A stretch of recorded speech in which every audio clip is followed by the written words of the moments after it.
part of New Orleans' tourist corridor. Paul Murphy reports one local graffiti buster says the problem has tripled in the past year. The French Quarter is a mecca for artists who come here to paint the historic scenes most of us take for granted. But some artists are skipping the canvas and painting the buildings. This graffiti appeared about 2 weeks ago at the corner of Dumaine and Decatur, not far from Café du Monde. You should not do that, you know. I don't know who's doing all that type of work, but they're messing the quarters up with that graffiti stuff.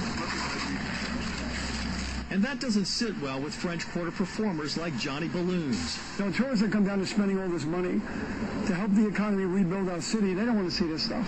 He would be so much on my naughty list. The tag even had Santa Claus ho-ho-hoing. We've got so much history here in the French Quarter, and to lose it all because of something like this, it detracts it tremendously.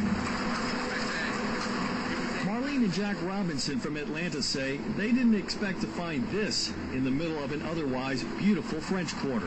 It was the first really big part of graffiti that we saw, and I thought that was interesting because we've seen so much in other parts of the world. Every time I see graffiti, I'm thinking of a gang activity. In the last year, graffiti has tripled in the city. Graffiti buster Fred Radtke of Operation Clean Sweep says, by his count, there are about 20 different graffiti vandals now tagging buildings and signs in the French Quarter. If you go down Esplanade Avenue, all the telephone poles are covered with graffiti. These are things here, if it just keeps mounting and mounting and mounting. Neighbors tell us this patch of graffiti just popped up overnight.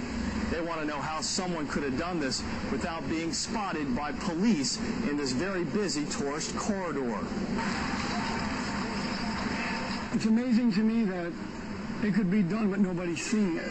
Paul Murphy, Channel 4 Eyewitness News. We tried to ask the NOPD about the French Quarter graffiti. Police were not available for comment.